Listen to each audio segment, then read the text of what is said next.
미국 주요 도시에서 백인 경찰이 가혹행위로 숨진 조지 플로이드를 추모하는 시위가 이어지고 있습니다.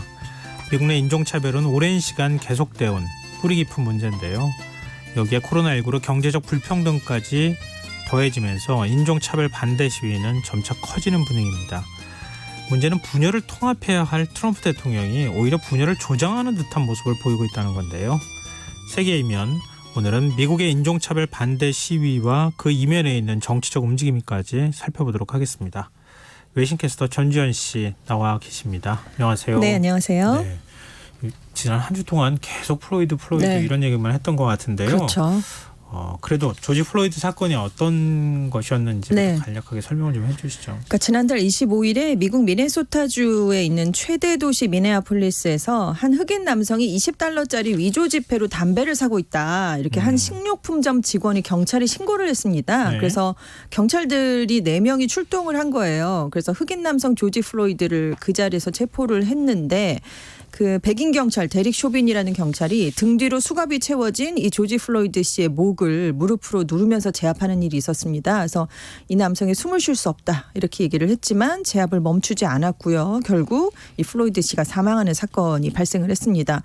심각한 건 이제 의식을 잃으니까 주변에 목격자들이 있었는데요. 그만하라라고 소리를 쳤는데도 계속 제압을 이어갔죠. 그래서 이 모습을 촬영한 동영상이 공개되면서 시위가 미국 전역으로 확산이 됐습니다. 그런데 플로이드가 이 위조 지폐를 정말 실제로 사용했는지는 아직까지 확인이 되지 않았어요. 그래서 지금 현지 경찰은 일단 사건에 개입했던 경찰관 4명을 결국 해고했습니다. 그리고 목을 눌렀던 데릭 쇼빈 경찰에 대해서는 2급 살인 혐의 등으로 이제 기소가 된 상태고요. 나머지 경찰관 3명도 2급 살인 공모 및 2급 우발적 살인에 대한 공모 혐의로 모두 기소가 됐습니다. 그 백인 경찰 데릭 쇼빈인가요? 네네.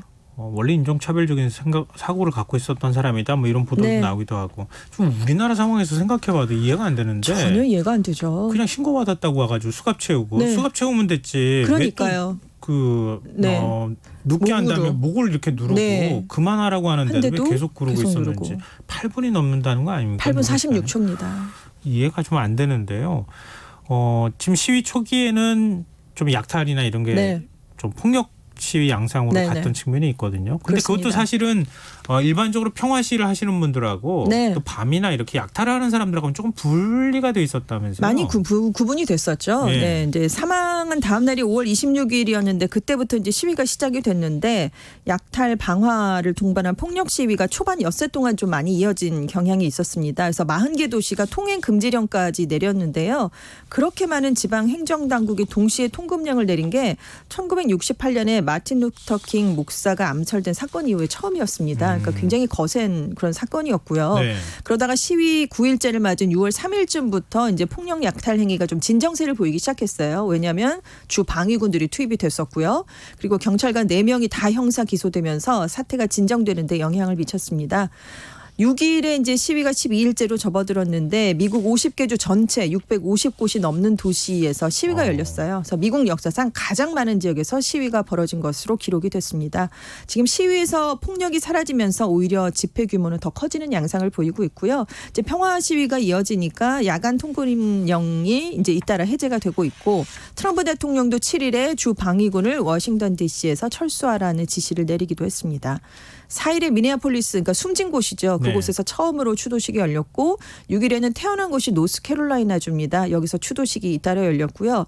8일에는 고향인 텍사스 휴스턴, 그러니까 자랐던 곳이 텍사스 휴스턴인데요. 거기서 열리고 9일에 이제 비공개 장례식이 치러지는데 여기에 바이든 민주당 대선 후보가 참석하겠다 이런 얘기를 내놨습니다. 네, 지금 뭐 미국뿐 아니라 전 세계에서도 네. 인종차별 반대 시위가 이어지고 있죠. 특히 유럽을 중심으로 많이 이제 시위가 네. 이어지고 있는데요. 영국과 프랑스, 네덜란드, 폴란드, 포르투갈, 스페인 이렇게 주요 도시마다 집회가 다 열렸습니다. 지금 특히 영국에서는 그러니까 예전에 노예 무역상을 했던 사람들의 동상이 잇따라 좀 철거되기도 하고 그런 일이 있었고요.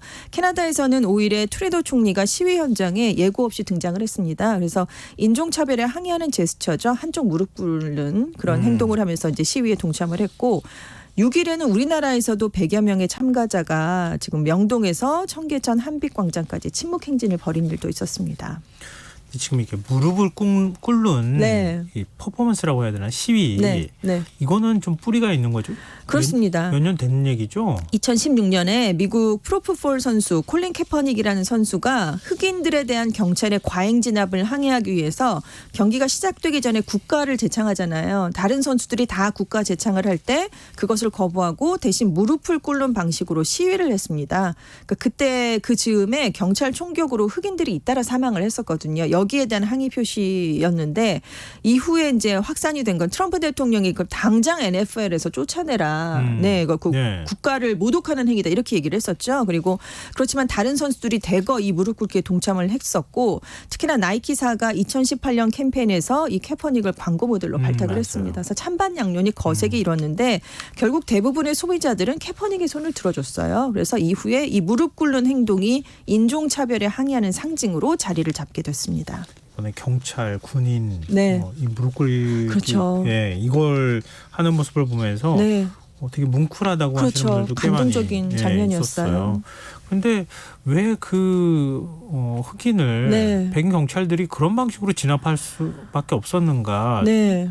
여러 가지 면에서 좀 안타깝거든요. 그 애초에 그런 방식들로 계속 진압을 하거나 아니면 체포를 해왔던 거 아닌가? 그렇습니다. 그래서 의심이 될 정도예요. 언론들이 그 미네아폴리스 경찰이 무력을 사용했던 기록을 한번 분석해봤어요. 네. 지난 10여 년간 기록을 쫙 이렇게 분석을 해봤더니 통계를 내보니까 일주일에 한 번꼴로 경찰들이 목을 누르는 체포 방식을 사용한 것으로 나타났습니다.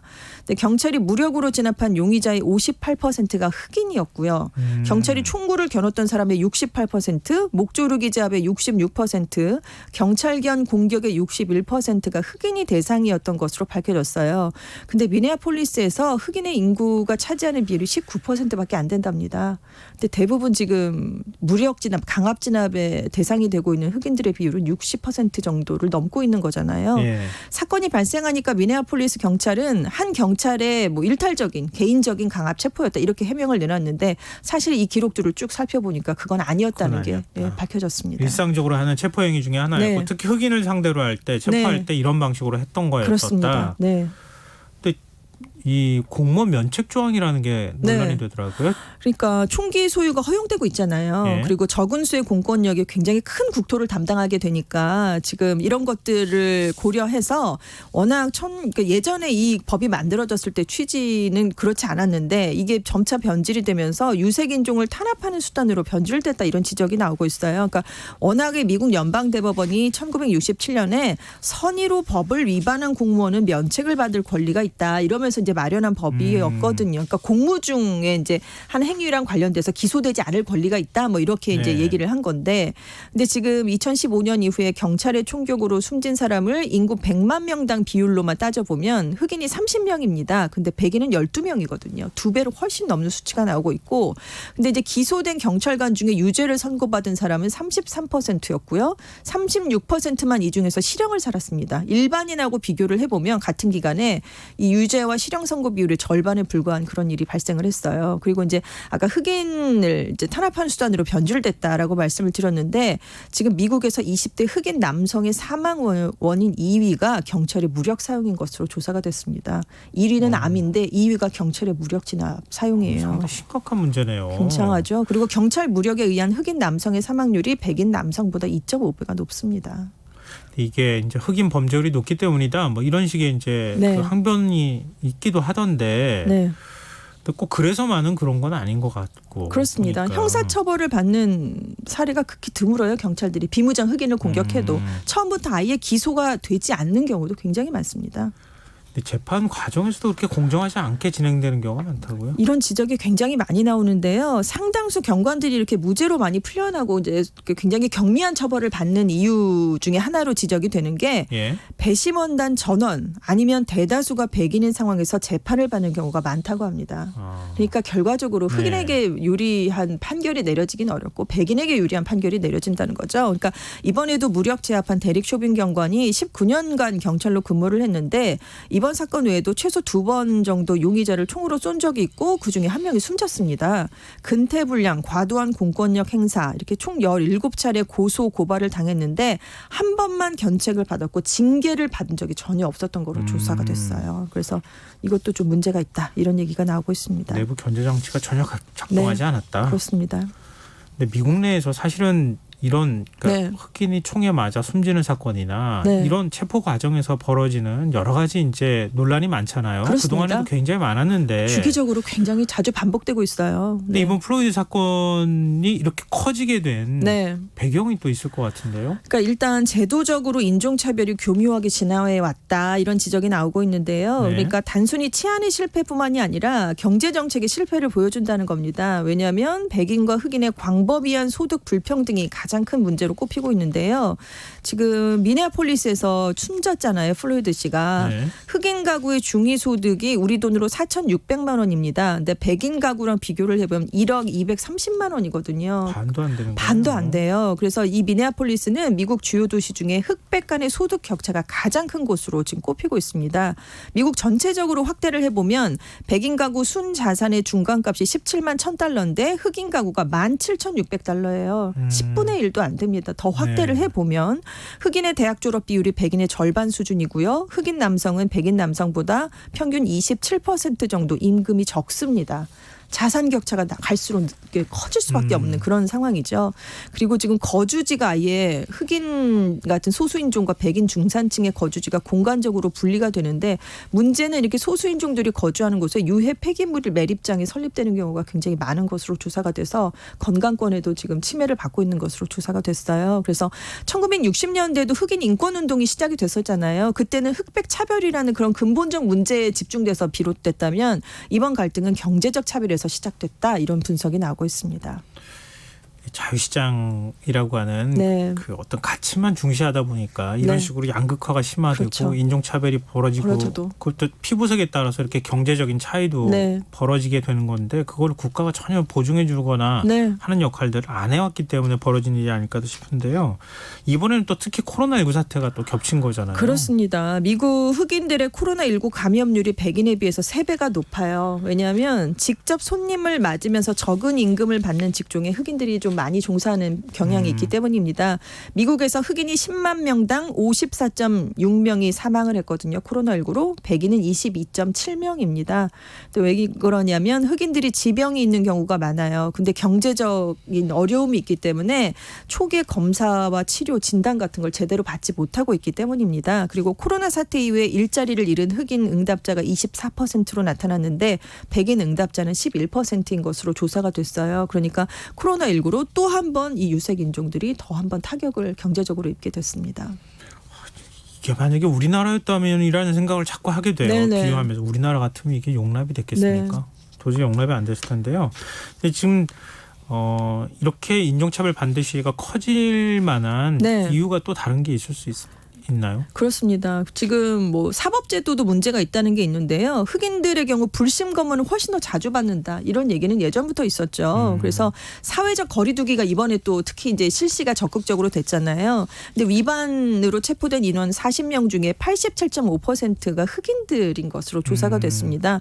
주택 대출에서도 아주 교묘하게 차별이 이루어지는데 상대적으로 저소득층과 소수인종 거주 지역의 담보대출에 대부업체들이 더 고금리를 적용하고 있는 것으로 조사가 됐어요. 그리고 이제 올해 이제 뭐 요즘 들어서 계속 뭐 여기저기 다 이 원인으로 분석이 되는데 소셜 미디어 발달도 빼놓을 수가 없습니다. 왜냐하면 이제는 피해자들이 겪는 상황이 순식간에 동영상으로 확산이 되는 시대가 지금 찾아왔잖아요. 그래서 시위대의 분노가 영상을 봤을 때랑 안 봤을 때는 굉장히 차이가 나거든요. 그러니까 분노가 훨씬 더 커지고 세계화되는 그런 추세를 보이고 있고 이번 시위에 이제 숨을 쉴 수가 없다는 게 구호가 이루어졌잖아요. 근데 이게 뭐 예전에도 이런 일이 있었던 것으로 조사가 됐는데 이번에는 그 동영상이 지금 이제 정확하게 담겼기 때문에 더 확산이 됐다는 것도 있고 문제는 SNS가 확산이 되면서 이 플로이드가 사망한 당시 상황을 재현하면서 조롱하는 그런 영상이 있습니다. 그래서 왜 이런 걸 따라하는 걸 챌린지라고 하잖아요. 플로이드 챌린지라는 게 이른바 이어지면서 더 많은 사람들이 그 챌린지를 보면서 공분을 하게 됐습니다. 네, 이런 사건이 발생하면 트럼프 대통령이 사회 네. 통합을 위해서 노력을 해야 되는 거잖아요. 보통 여느 나라 대통령이니까요. 대통령도 네. 다 마찬가지일 텐데 네. 정반대예요. 정반대죠. 왜냐하면 시위대들을 폭도, 쓰레기, 테러리스트 이렇게 구분을 지었습니다. 그리고 이게 대통령의 발언이라고는 믿을 수 없는 약탈이 시작되면 총격도 시작된다. 사실 이런 강경 발언 때문에 시위가 더 격해지는 그런 일을 불러왔거든요. 네. 그리고 시위대들을 일단 안티파, 급진 좌파라고 규정을 하면서 국민들을 분열하는 전략을 썼습니다.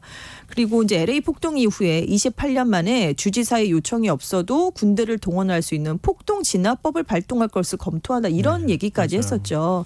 1일에 시위대를 최루탄으로 해산시켰습니다. 그리고 한 일이 백악관 인근에 있는 교회에 가서 성경을 들고 사진을 찍는 이벤트성 행사였잖아요. 종교단체 지도자들이 굉장한 반발을 했죠. 네. 그래서 이것은 백인 복음주의자들이 자신의 지지자들만을 위한 그런 연출이었다. 이런 비난이 이제 거세게 일었는데 그래서 지금 대통령이 사실 위기 상황에서 화합과 치유의 모습을 보여야 되는데 분열을 조장하는 모습만을 보인다. 그래서 이 트럼프 대통령의 행보 자체가 시위대를 자극하고 있다. 이런 얘기까지 나왔습니다.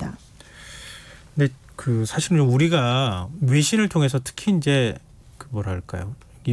미국 안에 보수적인 언론 네. 소식을 잘 인용을 안 하는 경향이 또 있거든요. 네, 그렇죠. 트럼프 대통령의 인기가 만만치 않다. 네, 지난번 대선 때도 다 떨어진다고 했는데 되지 않았느냐. 그렇습니다. 이런 얘기도 하는데 우리가 좀 냉정하고 차분한 시각을 좀 네. 유지할 필요가 있어 보이는데요.